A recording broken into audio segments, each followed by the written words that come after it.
Pagdating ng Nepal dito sa company namin, napansin ko kagad yung cellphone niya mga te. As in, pinagtsatsagaan niya na lang talagang gamitin. Ilalagyan niya ng scotch tape para hindi bumuka yung cellphone niya. Dating sa maawain at mabait, mangunguna tayo mga Pilipino. Nakaluwag-luwag ako sa pera ngayon, iba yung pagkakaluwag.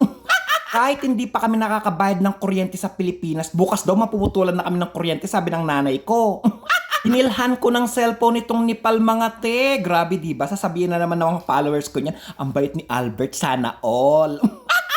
Lagi kasi siya nagtatanong, sabi niya, magkano ba yung biniling cellphone mo? Sabi ko, hindi ko binili to, binigay ng kapatid ko, 999 rial. Sabihan ko nga siya magtulog-tulugan, kunwari na surprise siya sa ibibigay kong cellphone, pero alam niya naman talaga. Sobrang mabait daw yung mga Pilipino, sabi niya sa akin, ikaw ba naman bigyan ng cellphone, hindi mo sasabihin mabait yung mga Pilipino.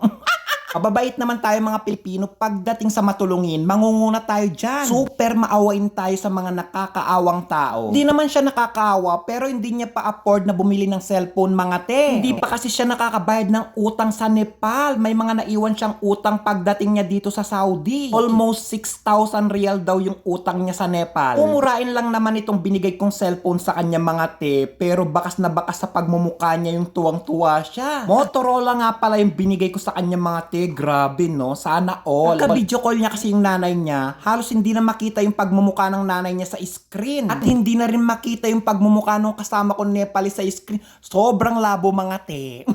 Aya sabi ko, bibilang ko ng cellphone nitong Nepal kahit hindi pa kami nakakabayad ng kuryente sa Pilipinas. Ewan ko ba, ba't ganitong tawa ko? Kahit wala akong pera, tumutulong ako sa kapwa ko. Yung tipong isusubo ko na lang talaga, ibibigay ko pa at itutulong ko sa ibang tao. Sobrang saya ko at busog na busog talaga ako kapag nakakatulong ako sa ibang tao. Kahit sa maliit na bagay lang nakakatulong ako, sobrang saya ko talaga mga te. Pangalawang tao na binigyan ko na ng cellphone ito, yung una sa Pilipinas. Kilala ko lang sa Facebook at kapwa vlogger ko siya na nag-i-start pa lang mga te. Magaan yung loob ko sa kanya at sinabihan kong bibigyan ko siya ng pambili ng cellphone. Pagkasahod ko sa aking Facebook page mga te, binigyan ko talaga siya ng 17,000 pesos. O si Albert Vlogs nga pala yung Facebook page ko mga te. Kenemen. Babakas talaga sa pagmumukha ng Nepal na sobrang saya niya talaga sa binigay kong cellphone. Ito yung mga taong na-appreciate nila kahit malit na bagay lang yung binigay mong mga te. Pag meron ako may tutulong, pipiliin ko talagang tutulong. Bibigay na nga tutulong, bibidyoan pa.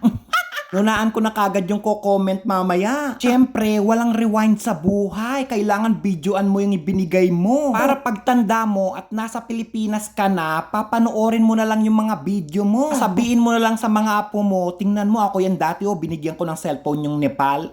334 real nga pagkakabili ko dyan mga te. Dati siyang 599, super sale talaga ngayon sa noon. Malapit na kasi yung Ramadan, lalo na kapag Eid, sobrang daming sale. Tawa kaming Pilipino na si James, yung nagbakasyon. Maraming brands kaming napuntahan, puro Nepal yung mga nakasama namin. Magandang pakikisama yung binigay namin sa kanya, kaya gustong gusto kami ng mga Nepal na nakasama namin dito sa company namin. Kaya lagi nilang sinasabi, good daw yung mga Pilipino mga te.